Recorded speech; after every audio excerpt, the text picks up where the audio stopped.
తినిపించండి తినిపించండి, మీ అమ్మాయికి బాగా తినిపించండి. అదేంటంటే ఇక తర్వాత తనకి ఇక్కడ భోజనం చేసే అవకాశమే ఉండదు. అరే, అత్తవారింట్లోనే తినాల్సింది. ఇక నుంచి దీని జీవితం అంతా అత్తారింటి వాళ్ళ దయ మీదే గడుస్తుంది.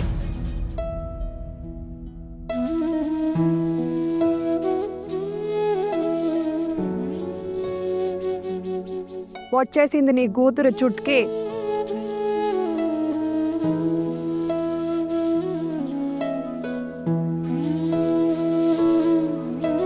అరే ఆహానా, ఈరోజు నీదే. అరే, ఇందులో ఏడవడానికి ఏముంది? అది అపశకునం అవుతుంది. నీకు కాబోయే భర్త నిన్ను పిలిచినప్పుడు ఎలా గంతులేస్తూ వెళ్ళావు కలవటానికి? మరి ఇప్పుడేమో మొసలి కన్నీళ్లు కారుస్తున్నది. ఆకలితో ఉన్న మనిషి నాటకాలు, ఇంకా చదువుకున్న గొర్రెలు దేనికి పనికిరావు. ఏమంటున్నారు అక్కయ్య? తను అలా ఏం చేసింది? అది కిన్నత్తయ్య, నాకు తెలిసి ఈరోజేంటో మమ్మీ చెప్పింది పెళ్లికి ముందు ఇదే చివరి భోజనం అని. వదినా, నాతో పాటు లిల్లీ టుడీలను కూడా కూర్చోబెట్టండి. నాతో పాటే తినేస్తారు వీళ్ళు కూడా. అరే, నీ అమ్మనే ఇదంతా. ఇంకెవరి కోసమో చేయలేదు కదా, నీ కోసం చేసింది నువ్వే తిను. అలా ఎందుకంటున్నావు కోడలా? నేనిదంతా కేవలం పళ్ళెంలో అలంకరించడానికి మాత్రమే చేశాను. తాను ఒక్కరితే ఇదంతా తినలేదు కదా. చిన్నమ్మ అంటే నా కూతురు భిక్షగాల్లా? తను మిగిలించినది తినడానికి.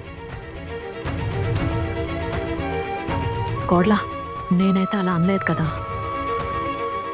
వదినా, నేను నిజంగా ఒక్కదాన్నే ఇదంతా తినలేను.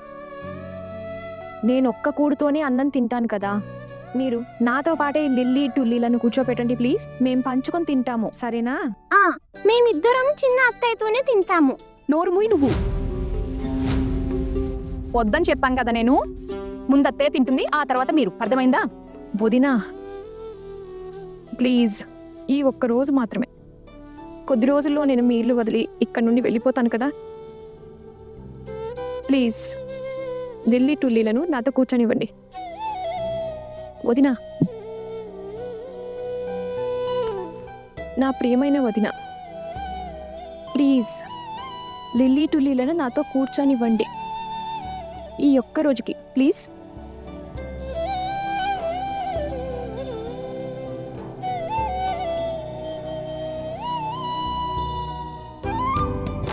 లిల్లీ టుల్లీ, పదండి.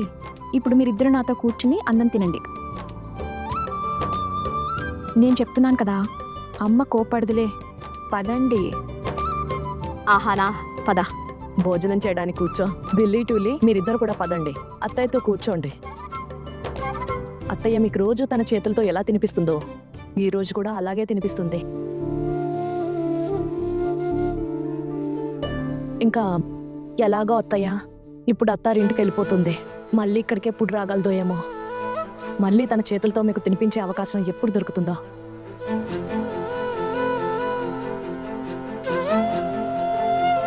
పహనా, సరే నేను భోజనం తీసుకొని వస్తాను. పదండి.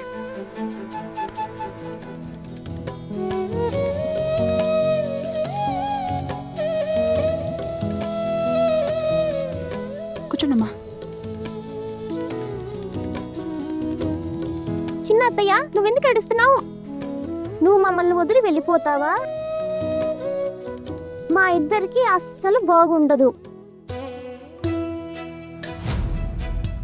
చిన్న అత్త, మేం కూడా నీతో పాటు నీ అత్తారింటికి వచ్చేయాలా? మీ అమ్మని అడగండి, ఆవిడ రానిస్తే సరే. అరే వద్దు బాబోయ్, నీ అత్తారింటి వాళ్ళు ఎంత పిసినారో కదా. నా ఇద్దరు మనవరాలను పస్తులుంచేస్తారేమో. ఆ రిసెప్షన్ ఉంటుంది కదా, అప్పుడు వెళ్దురులే. ఏమంటున్నారు పిన్ని గారు? వాళ్ళంత పిసినారి వాళ్ళ? ఎలాంటి ఇంట్లోకి పంపిస్తున్నారు మీరు మీ అహానాని? అరే లేదు లేదు, నేను అన్నదానికి అర్థం అది కాదు. వాళ్ళు పిసినారులు కాదు, పొదుపుగా ఉంటారు. మీకు తెలుసు కదా వాళ్ళది ఎంత పెద్ద ఇల్లో. మీకు ఇది కూడా తెలుసు కదా, మనమే వెళ్ళి వెతికి వెతికి దీనికోసం ఇంత మంచి సంబంధం తెచ్చామని. లేకపోతే చుట్కీ తన కూతురు పెళ్లి ఇంత పెద్ద కుటుంబంలో చేయగలిగేదా? ఏంటి? మన కూడా ఇంత మంచి అత్తారిల్లు దొరకలేదు ఆ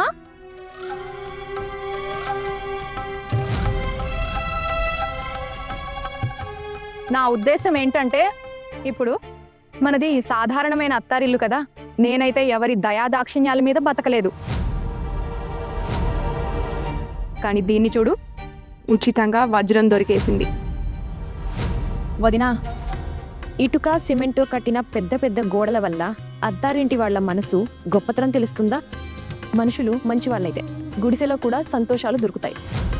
ఇంకా మీ అత్తారింటి వాళ్ళు చాలా మంచివాళ్ళు, మిమ్మల్ని అంత ప్రేమిస్తారు. నాకైతే పెద్ద ఇంటి కంటే ఇంటి వాళ్ళ ప్రేమ అవసరం. ప్రేమ అంత సులభంగా దొరకదు. దానికోసం మనం కూడా మన వైపు నుండి చాలా చేయాల్సి ఉంటుంది. ఆహానా, నేను భోజనం తీసుకొస్తానమ్మా. అమ్మా, ఆశీర్వదించవా? పూజ పళ్ళెం ఎదురుగా ఉంది, నువ్వింకా ఆశీర్వాదం కూడా ఇవ్వలేదు. అయ్యో, నేను అన్నీ మర్చిపోతున్నాను. అక్కయ్య, మీరే ఆహానాన్ని ఆశీర్వదించండి. మీరే పెద్ద. నువ్వే చెయ్యి, మా అందరి తరపున కూడా అవుతుంది. లేదక్కయ్య, ఈరోజు మీరు ముందుగా బాగా ఆశీర్వదించండి. పెళ్లికి ముందు పుట్టింట్లో ఇదే తన చివరి భోజనం. తెలీదు మళ్ళీ ఇక్కడికి వచ్చే అవకాశం ఎప్పుడు దొరుకుతుందో. ఇవాళ మీరు తనని మనస్ఫూర్తిగా ఆశీర్వదించండి. తన జీవితంలో ఎప్పుడూ ఏ కష్టం రాకూడదని. ఇటివ్వు.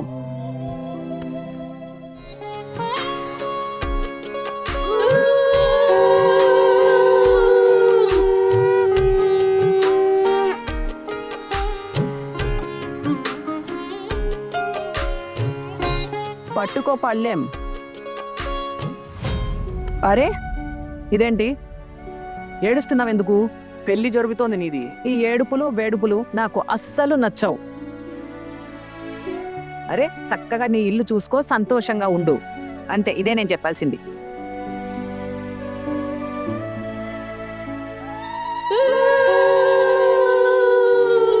ఈ రోజు నా కూతురికి తృప్తిగా అన్నం కూడా తినిపించలేకపోయాను. దేవుడా, నువ్వే దీన్ని చూసుకోవాలి. అత్తారింట్లో దీనికి ఎప్పుడు ఏ లోటు రాకూడదు. పాపం ఈ వయసులో ఎన్నెన్ని భరిస్తోందో. నువ్వే దాన్ని కాపాడాలి దేవుడా.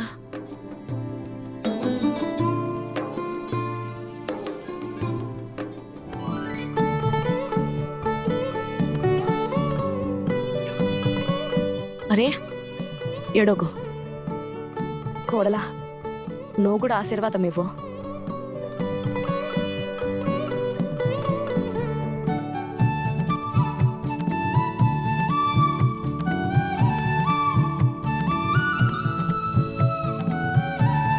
అహలా, నేను అన్నం పట్టిస్తాను.